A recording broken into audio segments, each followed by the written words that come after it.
hidup kita itu seolah-olah kita melihat Allah. Tapi sekalipun Allah tidak melihat kita, tapi yakin Allah pasti akan melihat kita.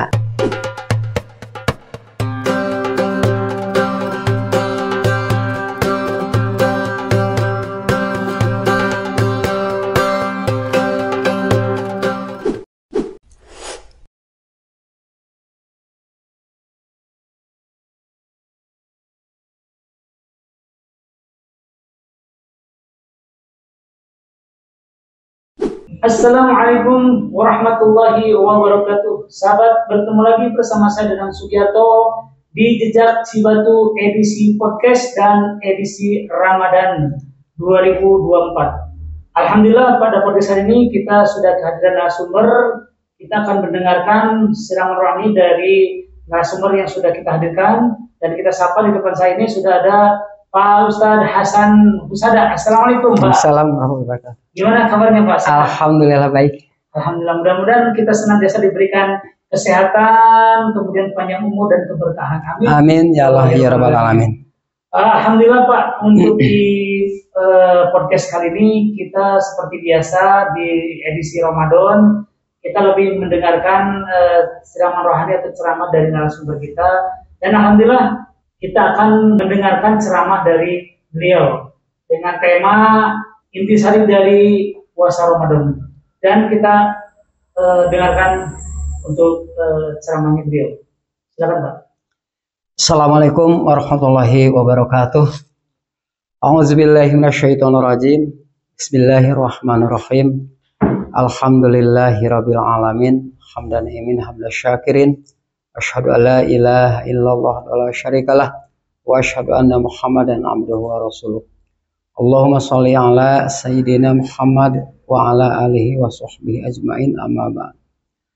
Ayyuhal hadirun ittaqullah haqqa tuqatih wa la tamutunna illa wa antum muslimun.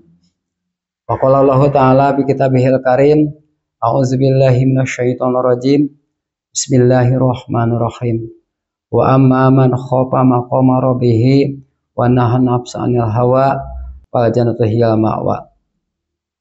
Hadirin rahimakumullah, alhamdulillah, syukurlah pada kesempatan ini atas undangan dari yang terhormat Bapak Dadang, saya bisa ada di suatu tempat, yaitu di podcast Jejak Cibatu, yang mana ini atas izin Allah saya bisa ada di sini, yang mudah-mudahan dengan bisa saya ke sini mendapatkan berkah dari Allah Subhanahu wa taala. Amin ya Allah ya Rabbal alamin.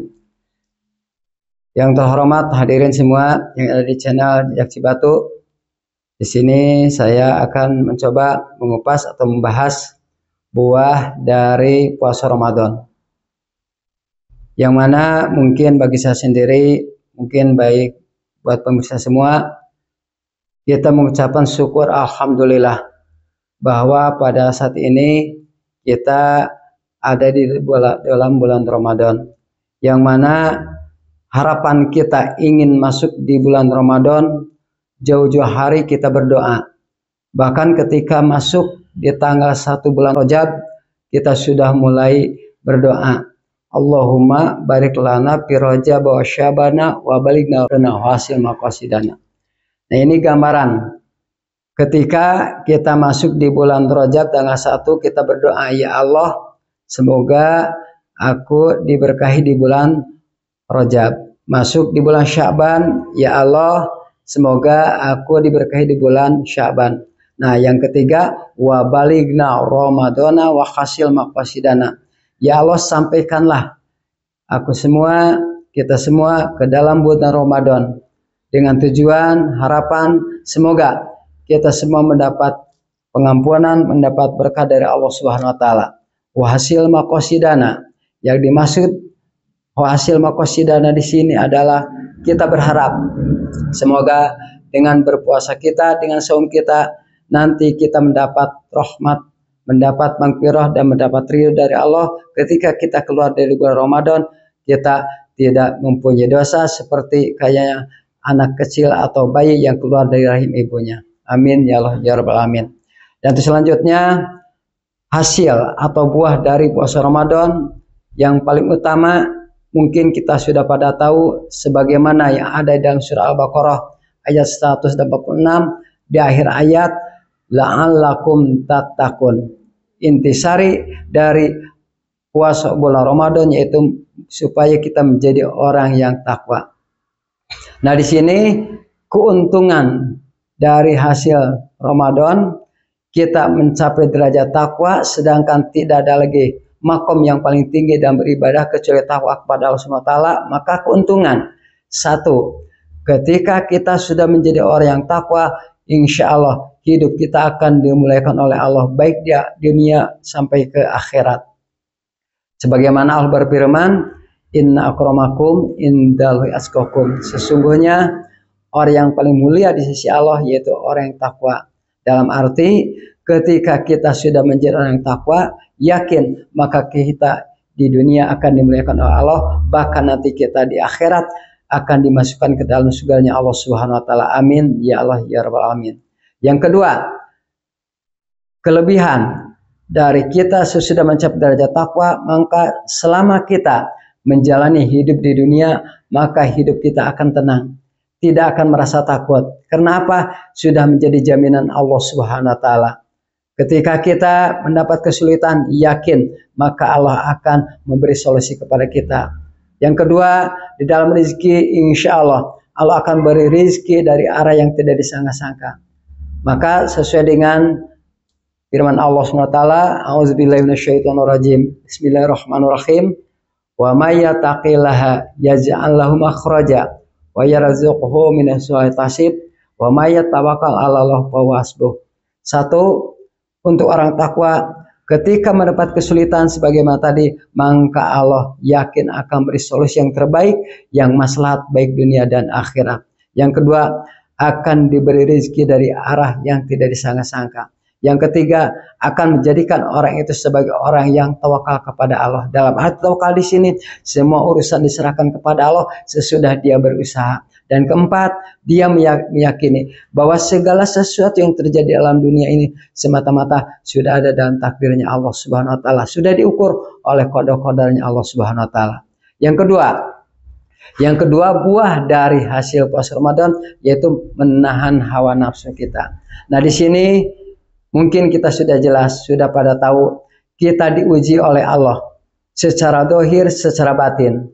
Secara dohir kita dari mulai terbit fajar sampai terbenam matahari kita diuji nahan nafsu, yaitu harus bisa menahan lapar dan haus, harus bisa menahan godaan dari apapun yang sekira-kira akan mengganggu, membatalkan puasa kita.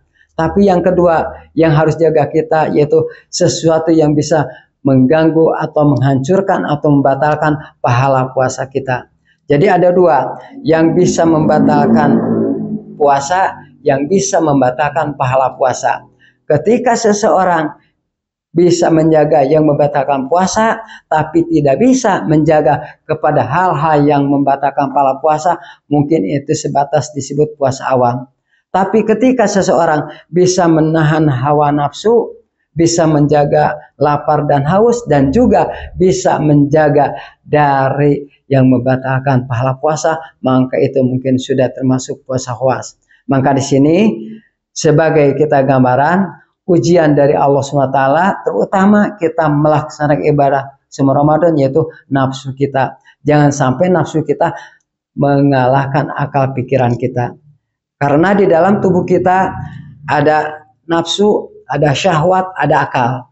Maka ketika syahwat, ketika nafsu sudah dibimbing oleh akal, insya Allah hidup kita akan selamat. Tapi ketika syahwat kita, nafsu kita sudah mengalahkan akal pikiran kita, maka kesananya balhum adol kal an'am.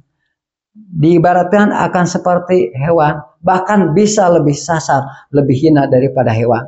Maka ketika kita melaksanakan saum Ramadan, berusaha sekuat mungkin menahan hawa nafsu dengan bimbingan akal kita. Maka hawa nafsu tidak akan bisa tunduk kecuali dengan dikosongkan perut. Nah, maka dari itu dikosongkan perut ketika kita sedang berpuasa, maka di sana kita diuji oleh Allah sampai di mana kemampuan kita menahan nafsu kita. Ini adalah dulu story, rasanya enak dan tidak minum. Sedangkan Al-Quran menyatakan ketika kita sudah bisa menjaga hawa nafsu, maka insya Allah surga untuk kita tempat yang terbaik. Allah telah berfirman, wa amma man khofa maqama rabbih. Dan adapun orang-orang yang takut kepada makomnya Allah, kepada kebesaran Allah, dalam arti di sini dengan kegagahan Allah, maka orang itu insya Allah akan selamat. Karena satu, ketika seseorang sudah ada rasa takut di dalam hatinya, maka orang itu insya Allah akan lebih taat kepada Allah dan siap untuk menjauhi segala apa yang dilarang oleh Allah Subhanahu Wa Taala. Alasannya apa? Satu, ketika orang yang sudah merasa ada perasaan takut di dalam hatinya, melihat kemusyrikan, melihat kemurtadan, dalam arti melihat kemaksiatan, itu akan lebih berbahaya daripada racunnya ular. Ketika seseorang dipatuk oleh ular yang beracun, mungkin yang dirasakan sebatas di dunia. Ketika nyawa sudah keluar, maka sudah tidak merasakan sakitnya lagi itu. Tapi ketika kita melakukan pemaksiatan, kita melakukan kesalahan atau istilahnya dosa, maka itu racunnya bukannya di dunia yang dirasakan, tapi sampai ke akhirat. Naudzubillahi min dzalik.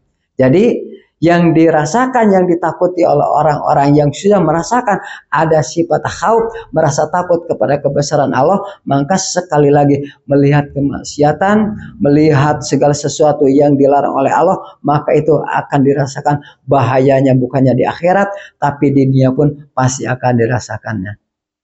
Yang kedua, bagi orang yang sudah merasakan, intinya merasa khauf, merasa takut kepada Allah, maka siap menjauhi segala apa yang dilarang oleh Allah. Sekalipun itu akan memberi manfaat, sekalipun itu akan memberi istilahnya ketenangan, kesenangan, tapi tetap itu akan membawa kemadaratan baik di dunia maupun di akhirat. Jadi takutnya kepada sesuatu yang dilarang Allah itu istilahnya dia sudah tidak melihat lagi keuntungan. Sekalipun akan menguntungkan, tapi sekalipun akan merugikan, tetap akan dia tinggalkan.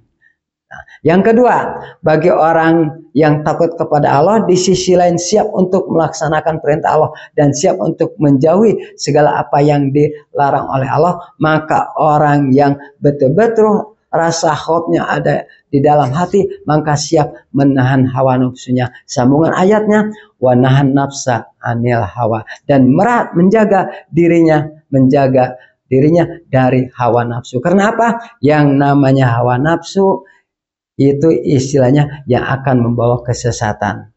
Nah, makanya hawa nafsu atau nafsu yang membawa kesesatan yaitu nafsunya yang sudah mengalahkan pikirannya atau akalnya. Tapi ketika akalnya sudah bisa melumpuhkan atau melemahkan nafsunya, maka insya Allah orang itu akan selamat. Maka jaminannya wal jannatu hiyal ma'wa, maka surga tempat yang baik untuk orang itu. Nah, maka intinya ketika kita sudah melaksanakan semua Ramadan dengan ada perasaan takut, terus dibarengi dengan kita istilahnya bisa menahan hawa nafsu, maka di sana insya Allah apapun yang akan kita harapkan insya Allah akan dikabul oleh Allah. Yang mana harapan kita? Rahmat Allah semoga kita didapati. Yang kedua, pengampunan Allah kita dapati. Yang ketiga, ridho Allah kita dapati. Yang kesananya sebagaimana tadi, kita akan keluar dari bulan Ramadan, dari puasa Ramadan, akan bersih dari dosa seperti anak atau bayi yang baru lahir dari rahim ibunya, di mana orang itu, anak itu tidak membawa dosa. Amin ya Allah ya Rabbal alamin. Nah, maka dari itu mungkin materi dari saya dicukupikan dulu. Yang benarnya itu insya Allah datang dari Quran dan hadisnya, dan yang salahnya mungkin itu mutlak dari kealpan atau kesalahan saya pribadi. Mohon maaf yang sebesar-besarnya. Akhir kalam, wassalamualaikum warahmatullahi wabarakatuh. Waalaikumsalam warahmatullahi wabarakatuh. Terima kasih kepada Pak Ustadz Hasan Husada yang telah memberikan atau menyampaikan materi tentang intisari atau buah dari puasa Ramadan. Ada satu pertanyaan dari saya ini, bagaimana cara menghadirkan hati kita biar merasa takut dengan kebesaran Allah? Silakan Pak. Setiap orang yang hidup di dunia pasti berkeinginan ingin ada rasa khauf atau merasa takut dalam hatinya kepada Allah Subhanahu wa taala. Tapi untuk mencapai kita ada perasaan takut itu hal yang paling sulit. Dalam arti sesuatu yang memang tidak mudah bagi kita, tapi harus melalui riyadhah atau latihan. Nah, maka tipnya yang pertama, supaya kita bisa hadir dalam hati merasa takut kepada Allah, yakinkanlah sebagaimana definisi ihsan, hidup kita itu seolah-olah kita melihat Allah. Tapi sekalipun Allah tidak melihat kita, tapi yakin Allah pasti akan melihat kita. Nah, ketika dalam hati ada perasaan yakin kita hidup dipantau, dimonitor oleh Allah, maka sedikit demi sedikit rasa hub kita akan ada. Nah, ini kembalikan kepada hati ya. Ya, kepada hati kita pribadi. Nah, maka ketika hati kita merasa dipantau oleh Allah Subhanahu wa taala, maka pada saat itu kita juga bisa menghadirkan rasa takut. Nah, itu. Jadi seolah ruang lingkup kita terbatas. Ketika mau ke kiri, kita berpikir dulu apakah ini manfaat atau madarat. Ketika kita melangkah ke kanan, dilihat lagi apakah ini manfaat madarat. Maka orang-orang yang sudah ada perasaan khauf atau takut kepada Allah dalam hatinya, ketika akan melaksanakan segala sesuatu itu dilihat dulu apakah madarat, apakah manfaat, apakah merugikan atau menguntungkan. Ketika menguntungkan dengan dasar syar'i, dia akan laksanakan. Tapi ketika sesuatu yang memang secara syar'i akan merugikan, maka dia tinggalkan. Kenapa? Yakin bahwa Allah selamanya memantau atau memonitor kepada orang itu tersebut. Nah, jadi intinya rasa takut dikembalikan kepada kita masing-masing. Iya, nah itu. Nah, itu. Nah, itu bagaimana tuh? Nah, itu dalam surah Al-Baqarah kan itu gambarannya ketika kita menghadapi kehidupan, jangan kita kena godaan takut kelaparan. Khauf di sana rasa takut berhubungan dengan urusan duniawi di sana. Kalau yang tadi itu urusannya menahan hawa nafsu. Nah, minal khawarju itu dari perasaan takut dalam hati.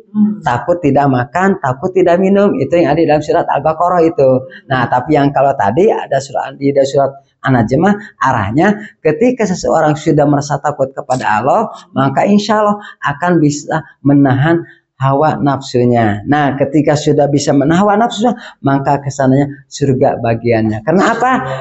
Surga akan merindukan sekali. Nah, bagi orang-orang yang 4. Pertama, yang baca Quran.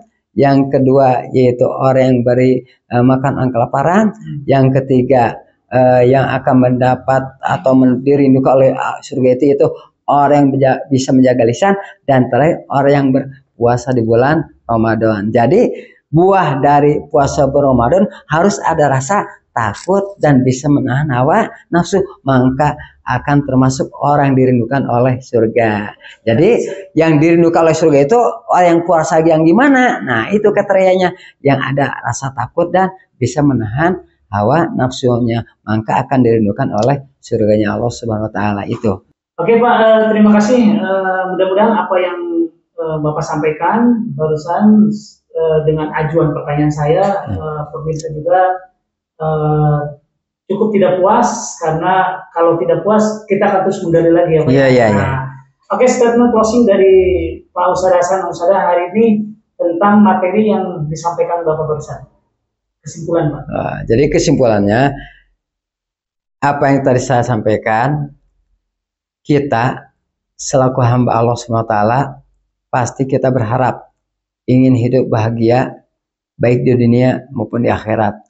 Kunci kita supaya selamat atau bahagia hidup dunia dan akhirat, 1, takwa, 2, bisa menjaga hawa nafsu, yang ketiga kita ada rasa takut kepada Allah. Insya Allah dengan modal itu kita akan selamat. Apalagi kita dalam melaksanakan ibadah saum Ramadan, insya Allah kalau misalnya Ramadan kita dibarengi dengan ketakwaan, dengan ada rasa takut kepada Allah dan bisa menahan hawa nafsu, insya Allah semua kita akan dikabul oleh Allah Subhanahu wa taala. Amin ya Allah ya Rabbal alamin. Nah, mudah-mudahan kita semua dari mulai sampai hari ini mendapat rahmat dari Allah Subhanahu wa taala, kekurangan dan kesalahan sama kita mendapat ampunan dari Allah Subhanahu wa taala. Amin ya Allah ya Rabbal alamin. Terima kasih atas statement closing yang disampaikan oleh Pak Ustadz Hasan. Saya kutip dari beliau, surga menentukan 4 golongan. Yang pertama adalah membaca Al-Quran, kemudian yang kedua menjaga lisan, dan ketiga memberi orang yang kelaparan atau lapar, dan yang terakhir adalah orang yang melaksanakan ibadah puasa di bulan Ramadan. Saya dan Ustadz akan bertugas, dan di depan saya narasumber kita Pak Ustadz Hasan Usada. Terima kasih atas kehadirannya. Mudah-mudahan kita bisa bertemu lagi dan amin, kita amin. bisa berbicara dengan topik yang lain. Amin. Dan ditutup, wallahu muwaffiq ila aqwamit thoriq. Wassalamualaikum warahmatullahi wabarakatuh. Waalaikumsalam warahmatullahi wabarakatuh. Terima kasih. Sama-sama.